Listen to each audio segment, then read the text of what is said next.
감사합니다. 오늘 하나님의 말씀은 우리 한 절인데요. 히브리서 9장 27절 말씀을 보겠습니다. 히브리서 9장 27절 우리 한 목소리로 합독할게요. 성경 362쪽입니다. 우리 다 찾으셨으면 한번 같이 읽겠습니다. 시작. 한 번 죽는 것은 사람에게 정해진 것이요 그 후에는 심판이 있으리니. 그랬습니다. 자, 오늘 이제 우리 웨스트민 신앙 고백서 33장 마지막 장입니다. 최후의 심판.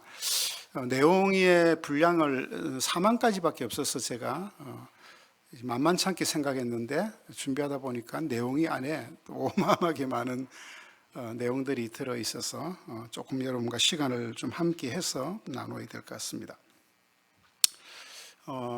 저는 신앙생활에 있어서 우리가 크게 두 가지를 좀 전제하고 살아가면 좋겠다라는 생각이 들어요. 첫째 하나는 하나님께서 우리에게 분복으로 주신 우리의 일상의 삶을 감사하고 잘 누릴 수 있어야 한다, 이렇게 생각합니다. 그러니까 우리가 예수 믿는다는 것 때문에 영적으로 날마다 어디 가서 기도하고 날마다 말씀만 묵상하고 날마다 거룩하게 홀리 이것이 아니라 전도서의 지혜자의 말처럼 우리에게 주신 일상의 분복들을 이게 이제 일반 계시의 은총이거든요.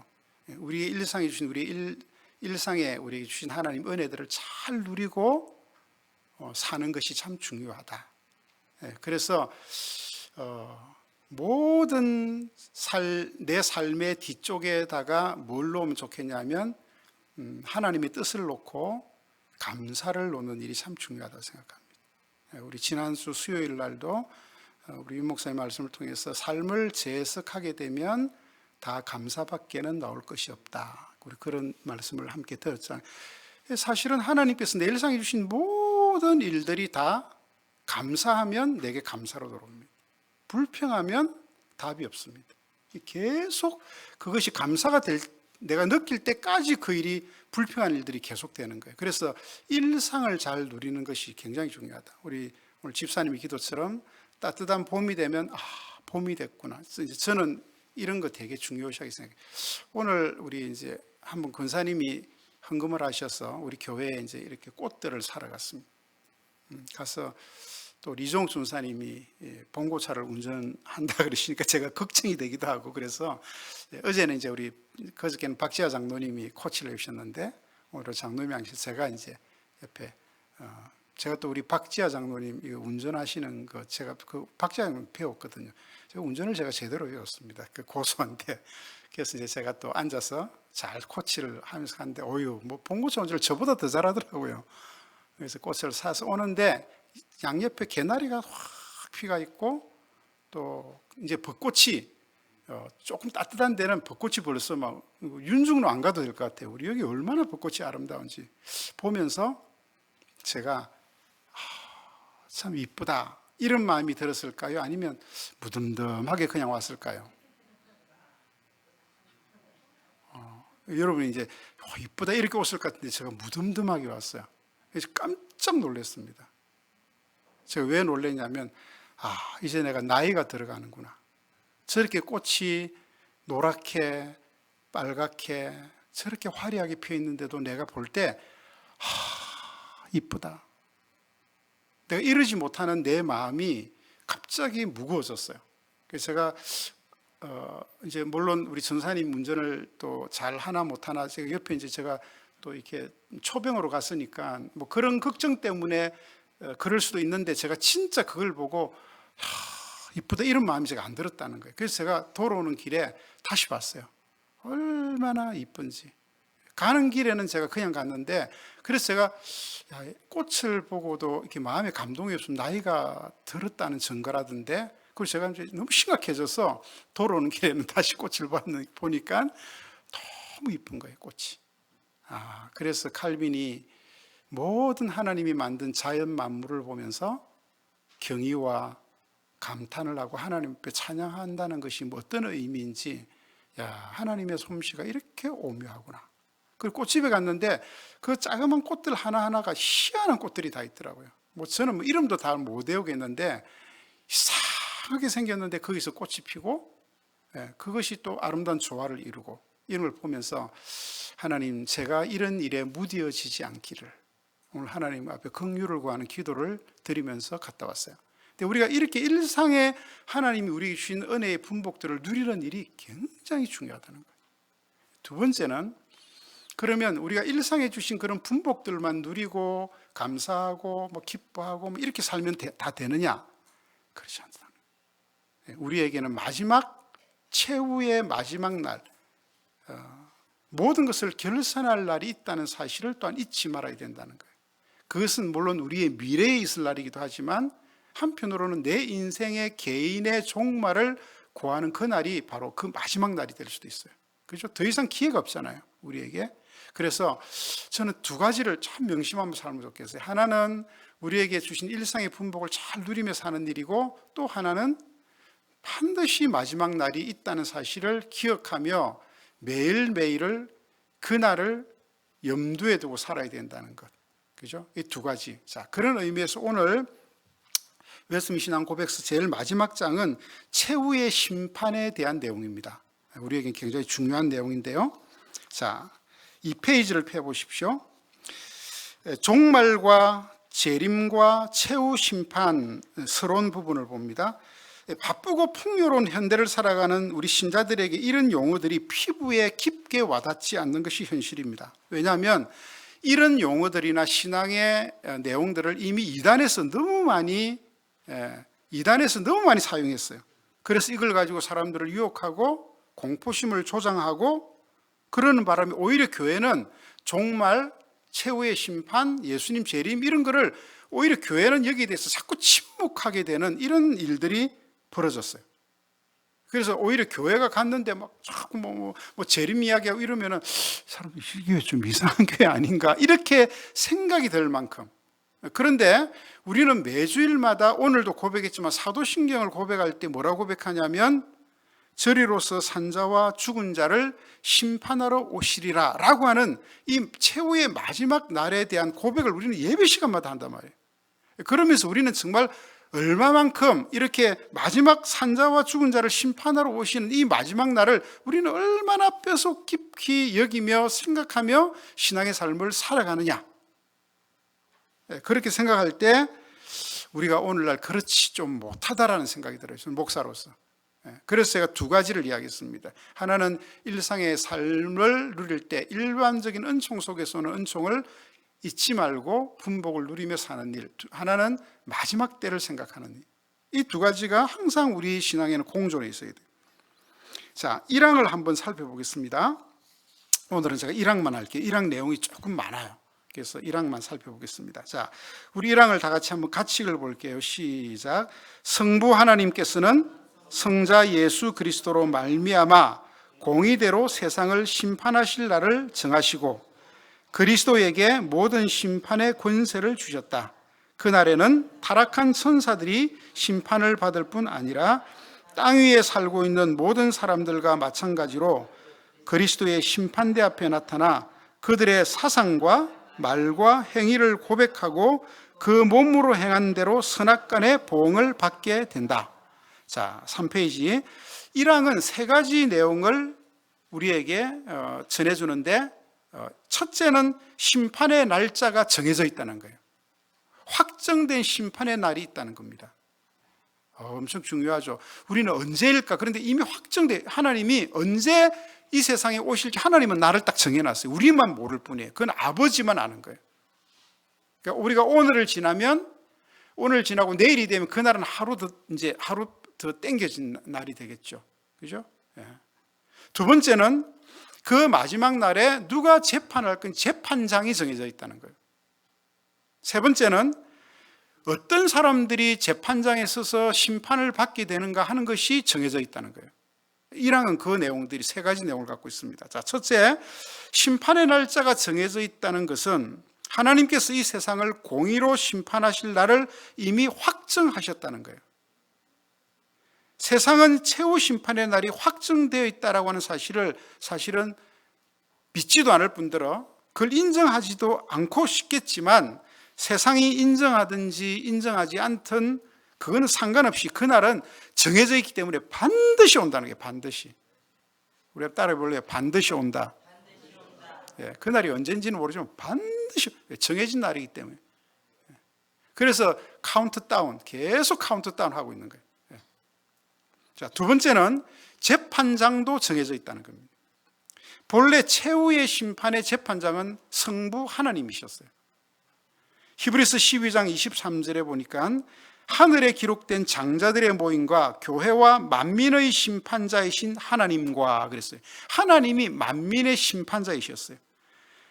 및 온전하게 된 의인들의 영들과, 그런데 이 만민의 심판자 되신 성부 하나님께서 이 마지막 심판의 권한을 누구에게 넘기시냐면 예수님에게, 그의 아들 예수님께 심판의 권세를 위임하십니다.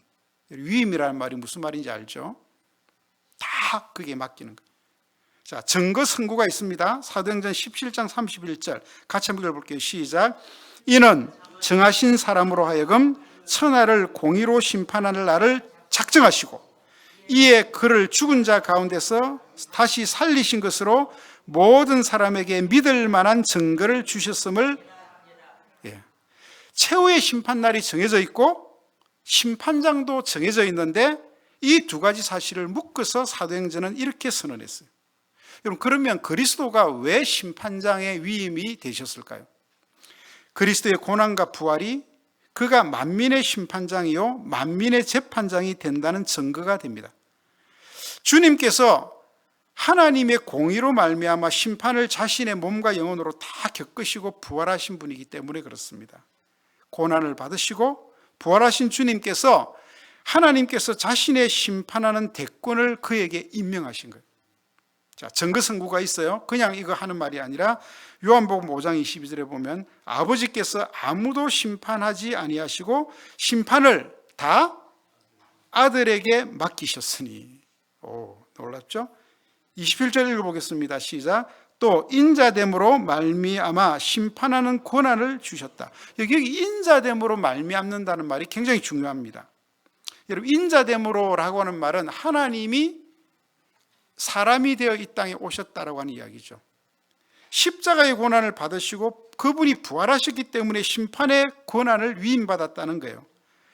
이 인자됨, 하나님의 아들이 되신 그 하나님이 성육신하셔서 온 인류의 운명에 굉장히 중요한 역할을 했다는 거예요. 그러니까 우리가 성육신의 이 신학의 비밀은 어마어마하게 사실 중요합니다.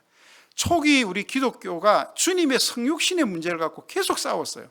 주님에게는 신성만 있냐, 아니면 인성만 있냐, 아니면 신성과 인성이 같이 있냐, 이거 문제 가지고 초대교회가 얼마나 이단도 많이 나왔고 초대교회 공회가 이 문제를 갖고 싸웠어요. 주님의 인자되심, 주님의 신성, 인성의 문제. 자, 우리에게 주님이 심판자가 되신 것은 그분이 뭐예요? 이 땅에 사람의 몸을 입고 오셔서 우리 인간의 모든 죄를 대신 속죄해 주셨기 때문에, 그리고 그분이 우리의 이 모든 일들을 다 이 우리가 죄로 인하여 죽을 우리 죽음의 권세를 그분이 깨뜨려 주셨기 때문에, 그래서 그분만이 이 죄에 대한 심판의 권한이 있으시다는 거예요. 그분은 아무 죄도 없으시고 우리에게 이런 모든 은혜를 베푸신 분이시고 했기 때문에, 요즘 우리 이렇게 나라에 큰 일을 세울 때 재판관 세우는데, 재판관 세울 때 그냥 안 세우잖아요, 그죠? 일반 재판관들은 그렇지만 특별하게 나라에서 중요한 이런 일을 세울 때는 그 재판관들 한 사람 한 사람 다 두들겨 보고 잘못한 일이 없는지, 무슨 일이 없는지, 심지어는 그가 사이트에 무언 글을 올렸는지 이런 것까지도 다 낱낱이 조사해서 재판관 자격이 있다 없다 이걸 따집니다. 그런 우리 주님이 재판관이 되셨다라고 하는 말은 그분은 하나님이시지만 죄도 없으시지만 우리 인류의 모든 죄를 다 짊어지시고 그걸 속죄해 주신 분이시고, 그러니까 그분은 변호사도 되시고 재판장도 되시고 죄를 고발할 수 있는 검사도 되시고 다 되시는 거예요. 그분에게 위임된 거예요. 자, 세 번째로 심판의 대상은 누구로 정해졌는가? 이게 이제 우리에게 관건이죠. 그죠? 그리고 뭘 대체 심판하는가? 첫째 심판의 대상은 천사와 사람입니다. 천사 중에서도 타락한 천사들을 심판한다 그랬어요. 그리고 사람들 중에는 모든 세상 사람들이 다 심판의 대상이에요.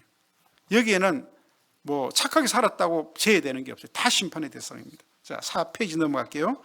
자, 그런데 천사는 좀 달라요. 천사는 모든 천사가 심판의 대상이 아니에요. 타락한 천사만 심판의 대상입니다. 그들은 선한 천사들은 심판받을 필요가 없어요. 그리고 우리 요한계시록을 다 봤지만 요한계시록에서 예수님이 이 세상을 심판하러 오실 때 누구를 대동해서 옵니까? 천사들을 대동해서 옵니다. 그러니까 그 천사들은 심판받을 대상이 아니에요. 그러나 타락한 천사들, 하나님을 배반하고 하나님의 말씀을 거역한 타락한 천사들을 그때 심판받습니다. 이게 천사들은 일부만 심판을 받는다는 거죠. 자, 그러나 반면에 사람은 선인과 악의를 막론하고 모든 사람이 다 심판의 대상이 됩니다. 자, 그럼 전구구절을 한번 보십시다. 우리 전거선구의 유다서 1장 6절 같이 한번 읽어볼게요. 시작. 또 자기 지위를 지키지 아니하고 자기 처소를 떠난 천사들을 큰 나라의 심판까지 영원한 결박으로 흑암에 가두셨으며, 이게 이제 천사의 심판에 대한 내용인데, 자기 지위를 지키지 않고 자기 처소를 떠난 천사들을 큰 날, 하나님께서 큰 날까지 영원한 결박으로 흑암에 가두셨다. 여기 보면 큰 날, 최후 심판을 큰 나라의 심판 이렇게 이야기합니다. 그때까지 뭔가 그들을 제재하시는데 영원한 결박으로 흑암에 가두셨다라고 이야기해요. 천사들이 하나님 앞에 심판받는, 예수님 앞에 심판받는 것은요, 자기 자리를 지키지 않는 것, 그 다음에 하나님이 주신 고귀한 거룩한 지위를 지키지 않았던 것.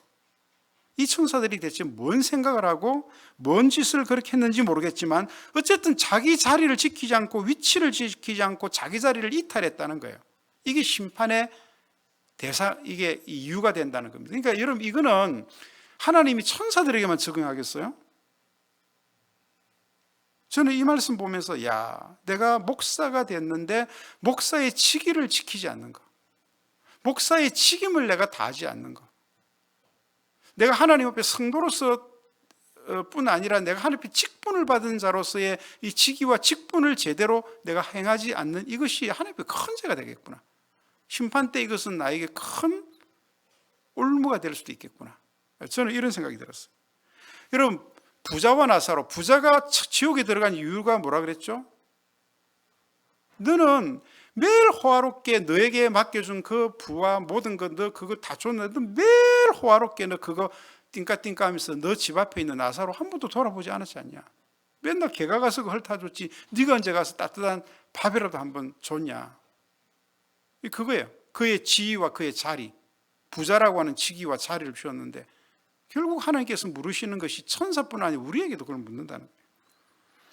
그런 자들을 하나님은 큰 날의 심판까지 꽁꽁 묶어서 결박하여 흑암에 가두셨다. 그래서 사실은 사단에게는 깜깜이고 어둠만 가득합니다. 자, 증거 구절이 있어요. 베드로서 2장 4절.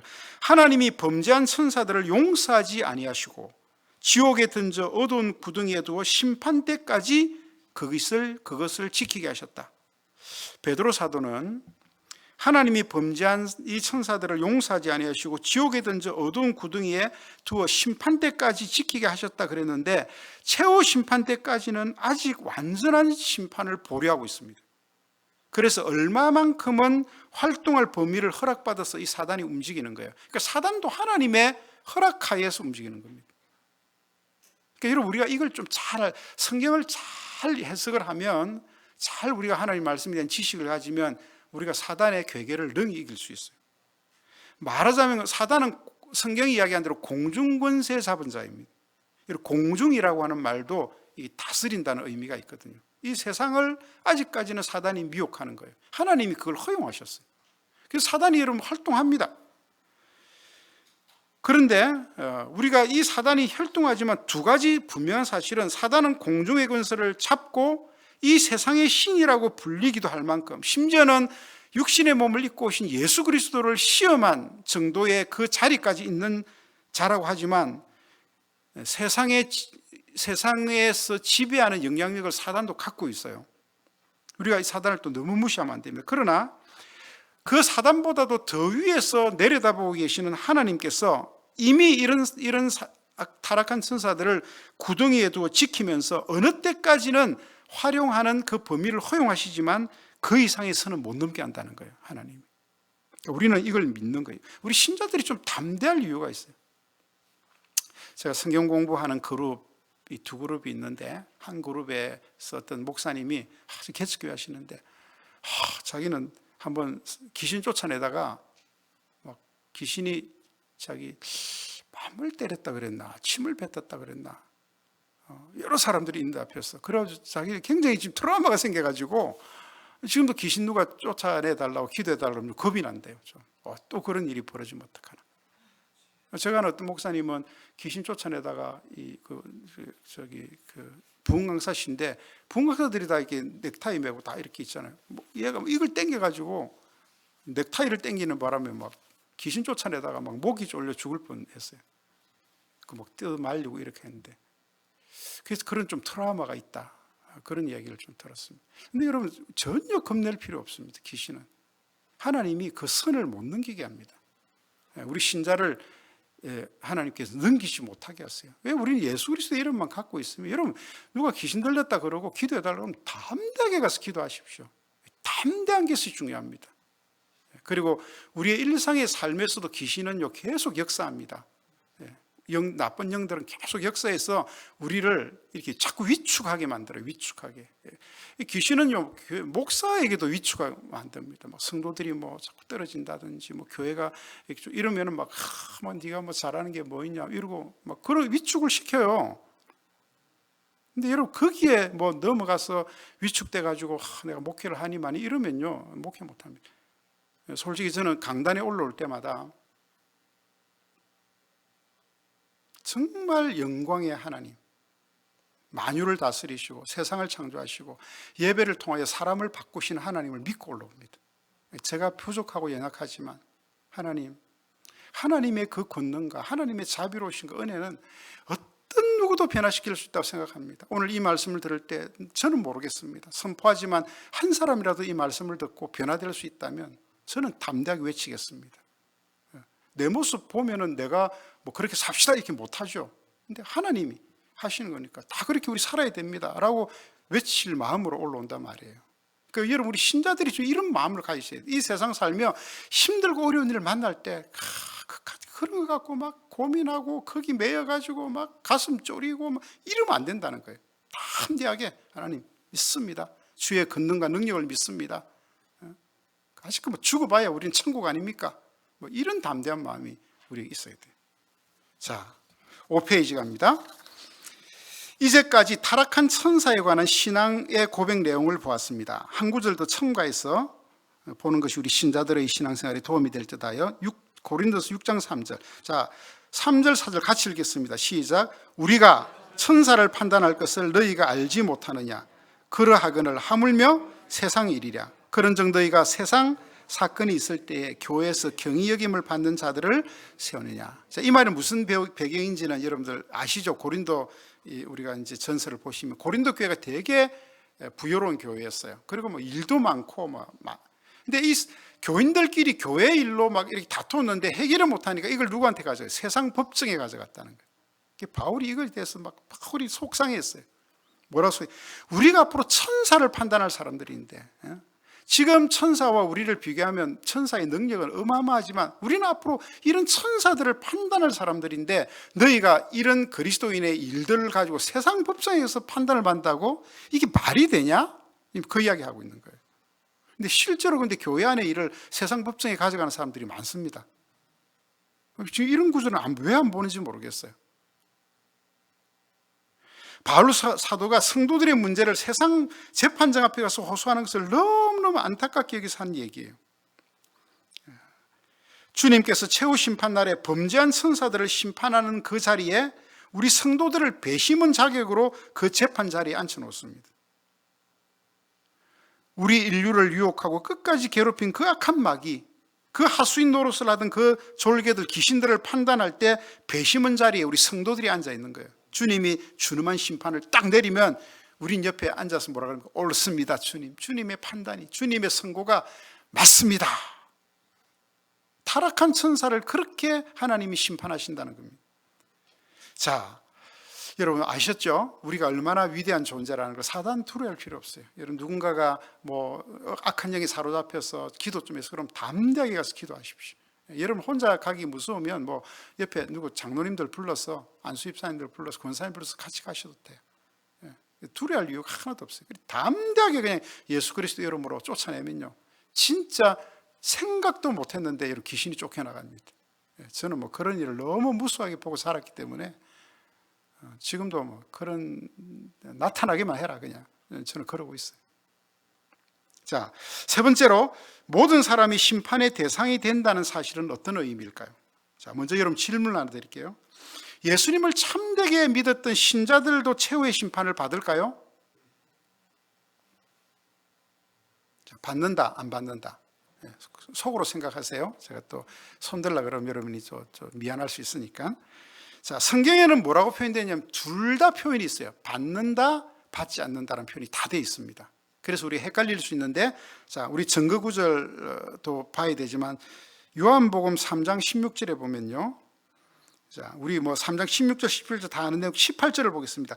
그를 믿는 자는 심판을 받지 아니한 것이요 믿지 아니한 자는 하나님의 독생자의 이름을 믿지 아니함으로 벌써 심판을 받은 것이니라.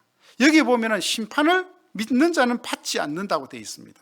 자, 그런데 재미난 것은 하나님의 아들을 안 믿는 자는 벌써 심판을 받은 것이라 이렇게 이야기하면은, 아니 아직 최후 심판 때가 안 됐는데 심판을 받았다 그러면 이게 말이 되지 않습니까?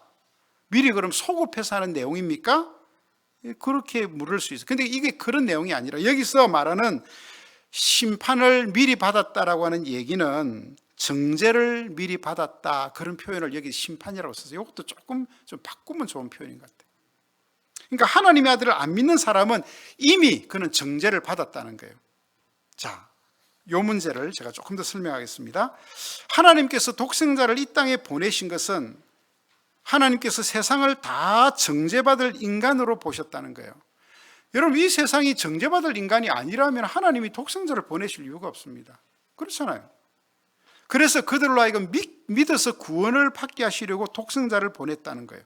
그래서 여기 심판은 최후의 심판을 말하는 것이 아니고 최후의 심판 때 받게 될 정죄를 말하는 겁니다. 자, 이런 뜻에서 신자는 심판을 안 받는다 이야기할 수 있는데, 어떤 뜻에서 안 받냐면 최후의 심판날에 정죄를 받지 않는다라고 하는 측면에서 여러분 받지 않는다라고 이야기할 수 있어요. 자, 동일한 말씀을 한 군데 더 봅시다. 요한복음 5장 24절 같이 읽어보겠습니다. 시작. 내가 진실로 진실로 너에게 이르노니 내 말을 듣고 또 나 보내신 이를 믿는 자는 영생을 얻었고 심판에 이르지 아니하나니. 요 심판에 이르지 아니하나니도 정죄라는 뜻입니다. 사망에서 생명으로 옮겼느니라. 여러분, 예수를 믿으면 보니까 1차적으로 영생을 얻었고 그래서 심판에 이르지 않고 사망에서 생명으로 옮겨진다. 이 말 뜻을 정확하게 알아야 되겠죠. 이건 정죄를 받지 않는다는 거예요. 죄를 지었지만 정죄는 받지 않습니다. 왜? 우리는 이미 뭐예요? 사면을 받았기 때문에. 사면받은 존재이기 때문에. 자, 조금 어려우니까 그 다음번 내용을 이해하시면 이제 조금 이해가 있는데, 자, 반면에 신자도 최후의 심판대 앞에 반드시 선다라고 하는 말은 성경에 분명하게 있어요. 자, 모든 사람은 한 사람도 예외 없이 신자든 불신자이든 간에 선인이든 악인이든 간에 하나님의 심판대 앞에, 그리스도의 심판대 앞에 서는데, 자, 고린도서 5장 10절을 같이 읽어보겠습니다. 시작. 이는 우리가 다 반드시 그리스도의 심판대 앞에 나타나게 되어 각각 선악간에 그 몸으로 행한 것을 따라 받으려 함이라. 고린도 교회에 한 말이니까 이게 신자에게 한 말입니까? 불신자들도 포함됩니까? 이 신자들에게 한 얘기예요. 우리가 다 반드시 그리스도의 심판대 앞에 나타나게 되어 각각 선악간에 그 몸으로 행한 것을 따라 받으려 함이라. 자, 이미 우리가 앞에서 요한복음에서는 예수를 믿지 않는 자, 그리스도를 받아들이지 않는 자는 이미 심판을 받았다. 이미 정죄를 그 사람들은 받았다. 그렇게 되어 있고요. 여기서 신자들이라 할지라도 그는 반드시 그리스도의 심판대 앞에 서게 될 것이고 각각 선악간에 그 몸으로 행한 것을 따라 받으려 함이라. 이 교인들에게 한 얘기입니다. 그러니까 신자들도 최후의 심판대 앞에서는 선다는 거예요. 우리가 다 반드시 서게 될 것이다.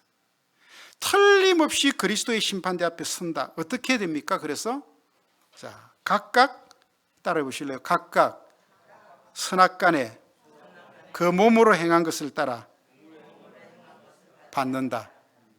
그가 행한 선과 그가 행한 악을 그 몸으로 행한 것을 따라 받게 됩니다. 여러분, 그렇다면 참으로 두려운 일이 아닙니까?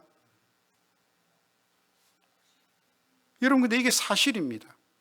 우리는 이 사실을 명심하고 믿고 말씀에 준하여 살아가야 합니다. 다 좋은 게 좋은 거예요. 다 이런 게 아니에요. 자, 증거 선고가 있어요. 로마서 14장 10절, 12절 같이 한번 읽어볼까요? 자, 시작. 너가 어찌하여 내 형제를 비판하느냐? 어찌하여 내 형제를 업신여기느냐? 우리가 다 하나님의 심판대 앞에 서리라. 이건 신자에게 한 말입니까? 불신자에게 한 말입니까? 신자에게 한 말입니다. 12절. 이러므로 우리 각 사람이 자기 일을 하나님께 직고하리라.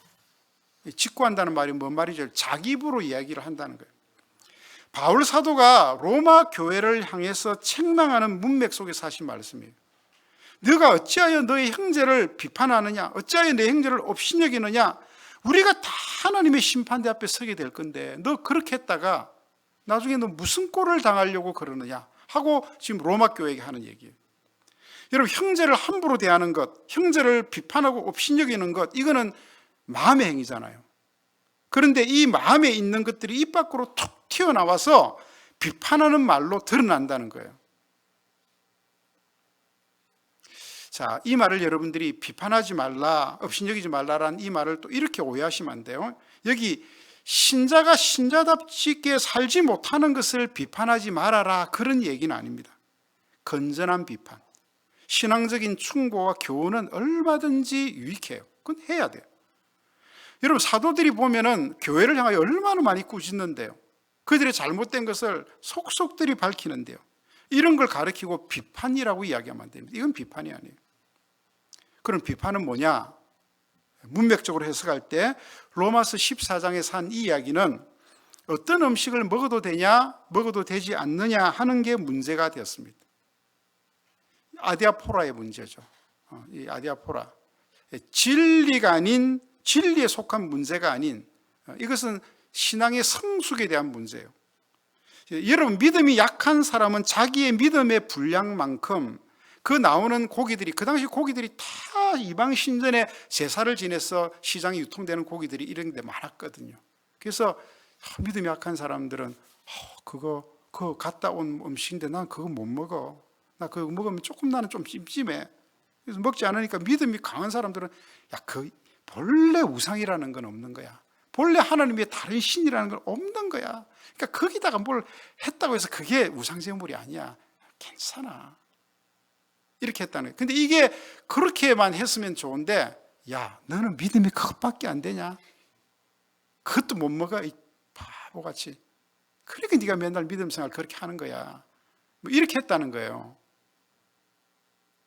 여러분, 믿음이 강한 사람도 그렇고 믿음이 약한 사람도 그렇고 어쨌든 자기의 마음의 믿음을 따라서, 그 소신을 따라서 어쨌든 하나님 앞에 믿음을 지키려고 한 것인데, 믿음이 강한 사람들이 왜 그렇게 하느냐, 왜 그따위 식으로 하느냐, 바보 멍충이, 아이고 그런 건 아니야, 이렇게 업신여기고 비판을 하면 안 된다는 거예요. 이런 아디아포라의 문제가 우리 신앙생활에 많습니다. 자기 믿음이 작아도 작은 믿음으로 충실하게 살려고 애쓰면 격려해줘야 되죠. 아직까지 이 사람의 믿음이 작구나, 분량의 그릇이 아직 작아서 그렇구나, 기다려줄 수 있어요. 그래서 그 믿음이 더 자라나도록 도와주는 것이 아름다운 믿음이고 큰 믿음이고 강한 믿음입니다. 업신여기고 정죄하는 것은 좋은 믿음이 아닙니다. 왜냐하면 우리 자신 모두 다가 대들보를 눈 안에 넣고 사는 사람들이기 때문에 그래요. 남의 눈에 자꾸 티가 보이면 자기 눈에 대들보를 자꾸 보려고 애를 먼저 써야 돼. 믿음이 작은 형제가 그 작은 믿음조차도 예를 들어 버리고 죄를 짓고 있다면, 그가 하나님 앞에 명백한 죄를 범한다면 그건 당연히 비판하고 지적해서 그로 하여금 돌이키게 해야 됩니다. 왜냐하면 하나님의 교회의 거룩을 위해서 그런 거예요. 당신 정말 그렇게 살면 안 된다. 그건 하나님 앞에 큰 불충이다. 제발 그렇게 하지 말아라. 그건 세상 한 다리 이쪽 한 다리, 그건 하나님 기뻐하지 않는다. 이야기를 해줘야죠. 그래서 우리가 형제를 비판하고 업신여긴다는 것이 뭔지를 잘 생각해야 돼요. 각자가 하나님 앞에 지혜를 구해야 돼요. 여러분이 그게 판단이 안 되시면 저한테 와서 물으셔야죠. 목사에게 와서, 목사님 이거 이런 건데 이건 어떻게 해야 될 것 같습니까? 저도 여러분보다는 제가 조금 더 잘 알지 않겠어요? 어찌되었든 정당하지 않게 내 형제를 비판하고 업신여기면 어떻게 되냐면 하나님의 심판대 앞에서 서게 된다는 거예요. 그 문제로. 분명히 반드시 그렇게 한다는 말입니다. 그리고 12절 말씀이니까 이러므로 우리 각 사람이 자기 일을 하나님 앞에 짓고 한다 그랬어요. 저는 이 말씀 보면서요, 야, 말이 필요 없구나 이거는. 자기 입으로 자기가 형제를 향해서 정당하게 말하지 못하고 업신여겼던 거 자기 입으로 실토를 하게 된다는 거예요. 그러니까 그 마지막 심판날에는 하나님이 우리 이 뇌를 풀 가동시키셔서 옛날에 우리가 전혀 내가 그냥 툭 지나간 말로 그렇게 하고도 상처를 입힌 말도 하나님이 다 생각나게 한다는 거예요. 그날은 모든 자에게 두려운 날이 될 것입니다. 사도의 말이 그것입니다. 그날에 우리 각 사람이 자기의 일을, 자기 형제를 비판했던 말과 그렇게 허투루게 했던 그런 행위들을 하나님 앞에서 직접 고하고 토하게 된다. 그러니까 여러분, 사탄이 뭘 우리를 고발하고 자시고 할 것도 없습니다. 내가 그냥 각자가 다 하나님 앞에서 이실직고 한다는 거예요. 이실직고.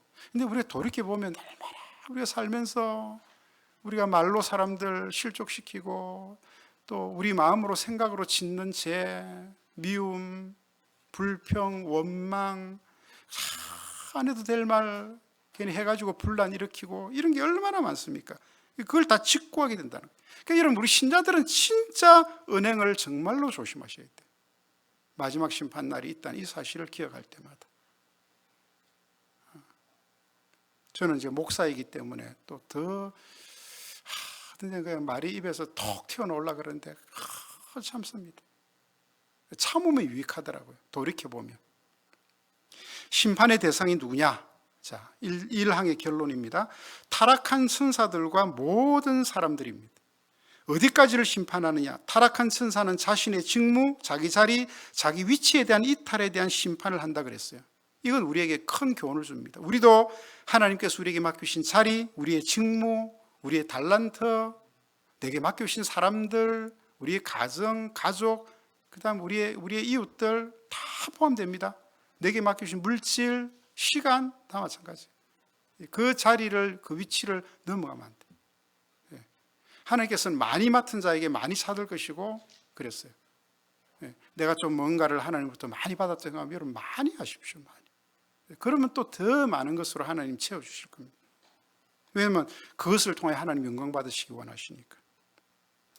그 다음으로는 모든 사람에게 적용되는 것을 생각하면 참으로 두렵습니다.